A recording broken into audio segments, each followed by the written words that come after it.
Hello students, how are you all? Hope you all are fine. And today I'll start topic 4 of the metals and non-metals. So students, our fourth topic is how do metals react with non-metals. Metal non-metal से कैसे react करता है? This is the fourth topic and this topic is very important.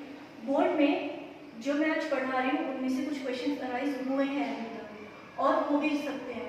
So that's why this topic is very important. तो चलिए देखते हैं. First of all metal और non metal के रिएक्शन से पहले कि मेटल नॉन मेटल से कैसे रिएक्ट करता है कुछ बेसिक पॉइंट्स हम पढ़ेंगे. बेसिक पॉइंट्स क्या है? फर्स्ट पॉइंट हम पढ़ेंगे फॉर्मेशन ऑफ पॉजिटिव आयंस, जो आपने 9th क्लास में भी रीड किया होगा.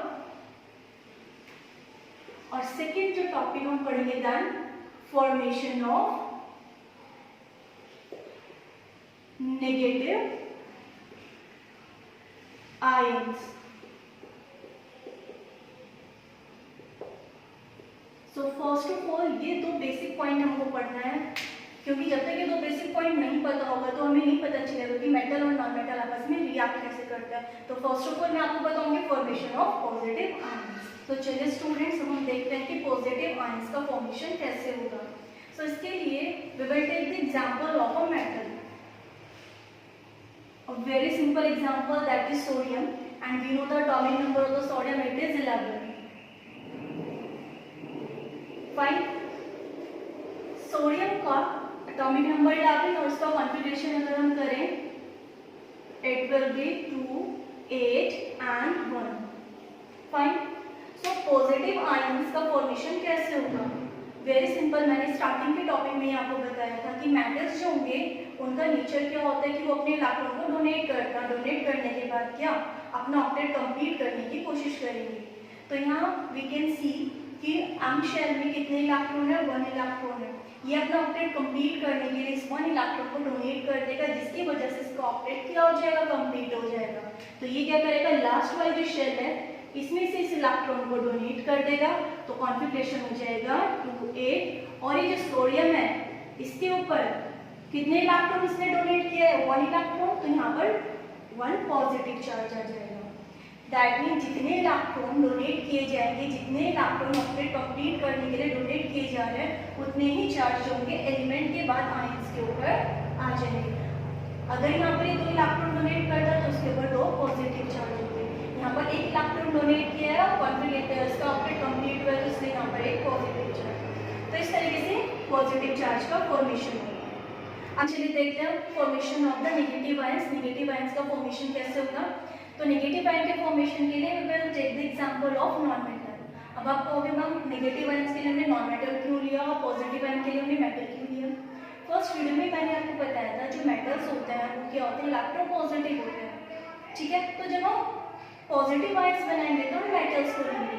फिर मैंने आपको कहा था सेकंड पॉइंट कि नॉन मेटल्स जो होते हैं वो इलेक्ट्रोनेगेटिव होते हैं. तो जब हम नेगेटिव आयन बनाएंगे तो हम क्या लेंगे? एक नॉन मेटल लेंगे. That's why I am taking a non metal in the formation of the negative ions. तो क्लोरीन हमने लिया, इसका कॉन्फ़िगरेशन 2, 8, 7 हो जाएगा. नाउ यू नो कि हमारा रूल होता है ऑक्टेट को कंप्लीट करना है. ऑक्टेट को कंप्लीट करने के लिए क्या करेगा? एक इलेक्ट्रॉन बाहर से ऐड करेगा, एक्सेप्ट करेगा, जिसकी वजह से इसका जो कॉन्फ़िगरेशन होगा कुछ ऐसा हो जाएगा. फाइन. और ये जो क्लोरीन होगा वो आयन में कन्वर्ट हो जाएगा नेगेटिव आयन. नेगेटिव क्यों आया? जब भी इलेक्ट्रॉन ऐड किए जाते हैं, जब भी कोई एलिमेंट इलेक्ट्रॉन एक्सेप्ट करता है अपना ऑक्टेट कंप्लीट करने के लिए, तो उसके ऊपर नेगेटिव चार्ज आता है. क्योंकि एक इलेक्ट्रॉन की नीड है 8 होने के लिए और एक इलेक्ट्रॉन ऐड हो रहा है, तो यहाँ पर नेगेटिव भी 1 ही आएगा. तो ये आपका क्या बना? Negative ion. अभी आपने पढ़ा दिया ये क्या था? आपका पॉजिटिव आयन था. Positive ion. फाइन. ये पॉजिटिव और ये नेगेटिव शो करते हैं कि ये दोनों का क्या है? आयन है. सोडियम आयन है, ये आपका क्लोरीन आयन है, क्लोराइड आप कह सकते हो. नाउ ये 1 नेगेटिव शो करता है कि इसने 1 इलेक्ट्रॉन को गेन किया है, और ये 1 पॉजिटिव शो करते हैं कि इसने एक इलेक्ट्रॉन को अपना डोनेट किया है. तो ये नेगेटिव और पॉजिटिव ये इंडिकेट करते हैं कि किसने इलेक्ट्रॉन एक्सेप्ट किया और किसने इलेक्ट्रॉन डोनेट किया. अब इन दोनों का लिंक क्या है मेटल और नॉन मेटल की रिएक्शन से? हम अब देखते हैं. Student now this is the main topic, how do metals react with non metal. Fine. So how do metals react with non-metal? Before that I tell you some important topic. 2 point आपको बताने थे. Compounds जो होते हैं 2 type के होते हैं. Fine. एक होता है आपका कोवेलेंट कंपाउंड, एक होता है आपका आयनिक कंपाउंड. कोवेलेंट कंपाउंड के बारे में हम बात नहीं करेंगे. We will only talk about the ionic compound. Ionic compound के बारे में बात इसलिए करनी है क्योंकि जब मेटल और नॉन मेटल आपस में रिएक्ट करते हैं तो आयनिक कंपाउंड्स बनते हैं. तो पहला इंपॉर्टेंट पॉइंट जो आप कहेंगे, when metal react with non metal तो किस चीज का फॉर्मेशन होगा? आयनिक कंपाउंड्स का. राइट. कैसे होगा वो भी हम बात करेंगे. कोवेलेंट के बारे में बिल्कुल बात नहीं करनी है अभी. तो ये है आपका आयनिक कंपाउंड. चलिए आयनिक कंपाउंड का फॉर्मेशन देखते हैं. तो हमें एक मेटल लेना पड़ेगा, एक नॉन मेटल लेना पड़ेगा. बट मेटल और नॉन मेटल लेने से पहले आपको मैं बता दूं, इलेक्ट्रॉनिक डॉट स्ट्रक्चर मैंने बताए थे आपको. ठीक है. नहीं पता है तो मैं एक बार और यहीं पर एक्सप्लेन कर दूंगी साथ के साथ. जिसको नहीं पता है कोई प्रॉब्लम नहीं है, आप यहाँ पे टॉपिक में ही आप सीख सकते हैं. ऐसा नहीं है कि आपने पहले नहीं सीखा तो आप अब नहीं सीख सकते. तो अब हम क्या करेंगे, मेटल और नॉन मेटल के एक एग्जाम्पल लेंगे. बहुत सिंपल एग्जाम्पल लेके चलते हैं. मेटल की जगह आप ले लीजिए सोडियम और नॉन मेटल की जगह आप ले लीजिए क्लोरीन. ठीक है. बनना क्या है? बनना तो NaCl है वैसे, लेकिन ये बनेगा कैसे उसका फॉर्मेशन अभी हमें चेक करना है. तो चलिए करते हैं. तो सबसे पहले हम मेटल्स ले लेंगे. मेटल है आपका सोडियम. इसका कॉन्फ़िगरेशन करिए 2 8 1 क्योंकि इसका इलेक्ट्रॉनिक नंबर क्या है 11. डॉट स्ट्रक्चर कैसे बनता है? जितने लास्ट वाले शेल में इलेक्ट्रॉन होंगे K is the last shell. तो जितने लास्ट वाले शेल में इलेक्ट्रॉन होंगे आप जो आपका एलिमेंट है उसके ऊपर उतने ही डॉट बनाएंगे. इसको हम इलेक्ट्रॉनिक डॉट स्ट्रक्चर बोलेंगे. अब आप ले लीजिए क्लोरीन. ये मैंने लिया क्लोरीन. क्लोरीन का कॉन्फ़िगरेशन करिए 2 8 7. अब मैंने क्या कहा? डॉट स्ट्रक्चर बनाना है. डॉट स्ट्रक्चर बनाने के लिए जितने लास्ट वाले शेल में इलेक्ट्रॉन है आप उतने ही क्या करेंगे, यहाँ पर डॉट लगा लेंगे. सॉरी 1 2 3 4 5 6 7 क्रॉस लगा लीजिए, डॉट लगा लीजिए, कोई प्रॉब्लम नहीं. डिफरेंशिएट करने के लिए मैंने 2 अलग अलग इंडिकेटर यहाँ यूज किए. तो ये इलेक्ट्रॉनिक डॉट स्ट्रक्चर बन गया. अभी आपस में रिएक्ट आपको पता है. इसके पास 1 इलेक्ट्रॉन एक्स्ट्रा है अपना ऑक्टेट कंप्लीट करने के लिए. उसके पास 1 इलेक्ट्रॉन की क्या है? कमी है अपना ऑक्टेट कंप्लीट करने के लिए. तो जब ये दोनों आपस में रिएक्ट करेंगे, यहाँ पे देखिए Na ने जब रिएक्ट करा क्लोरीन के साथ 1 2 3 4 5 6 7 तो क्या होगा? ये Na ट्रांसफर करेगा अपना 1 इलेक्ट्रॉन क्लोरीन को. किसको ट्रांसफर करेगा? क्लोरीन को. और जब ये क्लोरीन को ट्रांसफर करेगा तो Na के ऊपर कैसे चार्ज आ जाएगा? 1 पॉजिटिव. क्यों आया 1 पॉजिटिव? क्योंकि इसने 1 इलेक्ट्रॉन डोनेट किया है. और क्लोरीन के ऊपर कितना नेगेटिव चार्ज आ जाएगा? 1 नेगेटिव चार्ज आ जाएगा. ठीक है. और अब इसके पास कितने इलेक्ट्रॉन पूरे हो जाएंगे? 8. तो पूरे करके दिखा दीजिए 1 2 3 4 5 6 7 8. ये पॉजिटिव का मतलब इसने अपने इलेक्ट्रॉन ट्रांसफर किया. नेगेटिव का मतलब इसने एक इलेक्ट्रॉन को क्या करा? गेन किया. तो जब ये Na और Cl आपस में कंबाइन होगा तो आपका एक कंपाउंड बनेगा NaCl. और ये कंपाउंड आपका क्या होगा? आयनिक कंपाउंड होगा. ये आयनिक कंपाउंड इसलिए है क्योंकि आयनिक कंपाउंड में क्या होता है? आयंस का फॉर्मेशन होगा और उसके बाद कंपाउंड बनेगी. ठीक है. सेकंड थिंग, आयनिक कंपाउंड हमेशा इलेक्ट्रॉन के ट्रांसफर से बनता है. जब भी इलेक्ट्रॉन ट्रांसफर होता है, इलेक्ट्रॉन ट्रांसफरिंग होती है, तो उस कंडीशन में जो आपके कंपाउंड बनते हैं वो आयनिक कंपाउंड बनते हैं. ठीक है. तो यहाँ पर कुछ इंपॉर्टेंट पॉइंट्स निकल के आए हैं. पॉइंट्स क्या है कि when metal react with non metal तो कौन सा कंपाउंड बनेगा? आयनिक. फाइन. सेकंड जो पॉइंट है, जब भी इलेक्ट्रॉन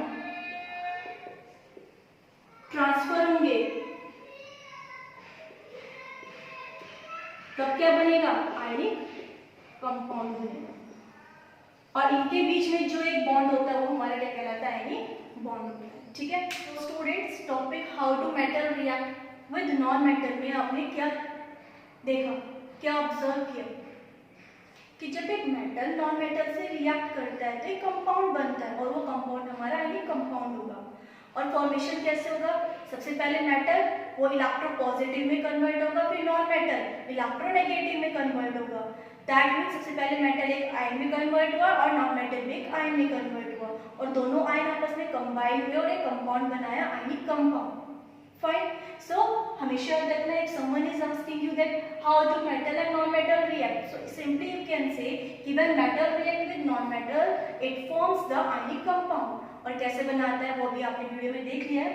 So कुछ कंक्लूजन, कुछ बेसिक पॉइंट या कुछ मेन पॉइंट इसके निकल के आते हैं अगर कोई आपसे पूछे तो.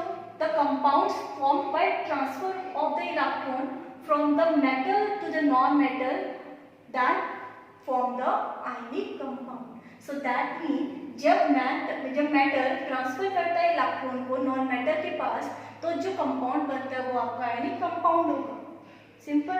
Second, metal non metal react कर रहा है तो वो भी क्या बनाएगा, हमेशा आयनिक कंपाउंड बनाएगा. बहुत सारी डेफिनेशन से अलग अलग पॉइंट है, जो भी आपके माइंड में फिट होता हो आप उसको फिट करिए और इसको याद रखिए. थर्ड पॉइंट आप ये भी कह सकते हो कि the compounds form by the oppositely charged ions are called the ionic compound. That mean जो कंपाउंड बनते हैं अपोजिट चार्ज, आपको पता है जो आपका मेटल होगा पॉजिटिव और जो नॉन मेटल होगा नेगेटिव, दोनों अपोजिटली चार्ज है, तो जब ये आपस में कंबाइन होंगे तो जो कंपाउंड बनेगा वो आपका आयनिक कंपाउंड होगा. फाइन. होप आपको समझ में आया होगा कि किस तरीके से मेटल नॉन मेटल के साथ रिएक्शन कर रहा है. सिर्फ एक लाइन में अगर मैं सेंटेंस को खत्म करूं तो मेटल नॉन मेटल से रिएक्ट करने के बाद सिर्फ एक आयनिक कंपाउंड बना रहा है. आयनिक कंपाउंड इसलिए क्योंकि आयंस, दो डिफरेंट आयंस है जो आपस में कंबाइन हो रहे हैं और जो कंपाउंड बन रहा है वो आयनिक कंपाउंड इसीलिए है. सो वीडियो के एंड में I will give you a clip. एक क्लिप आपको मिलेगा, उसमें आपको टॉपिक से रिलेटेड वर्कशीट मिलेगी. उस वर्कशीट को रीड करिए और उसके आंसर नोट डाउन कीजिए. कुछ प्रॉब्लम है, प्रॉब्लम पूछिए, प्रॉब्लम सॉल्व करिए ताकि आपका टॉपिक बिल्कुल क्लियर हो जाए. So student, this is a small worksheet related to the topic. You can easily do this exercise. Thanks to watch the video. If you like it, please subscribe the channel and share the video to the other students also.